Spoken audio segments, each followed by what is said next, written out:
Hi guys! Gagawa nga tayo ng cleansing ngayong araw. Ayan. Ito yung cleansing ng asawa ko.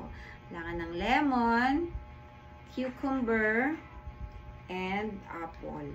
Ayan.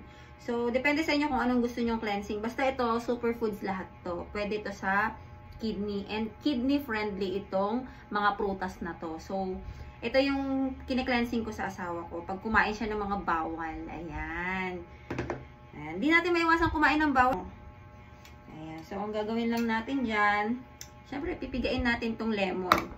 Tapos, ilalagay na nga natin dito ang cucumber. Ayan.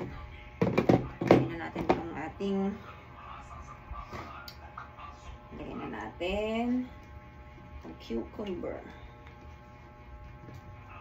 Maglagay din tayo ng apple. So, option nyo na lang kung maglalagay kayo. Pero pwede rin lang naman ng cucumber at lemon lang ang gagamitin nyo. Ayan. Gawa tayo ng juice. Ayan.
Yan, pwede na yata itong ating ano.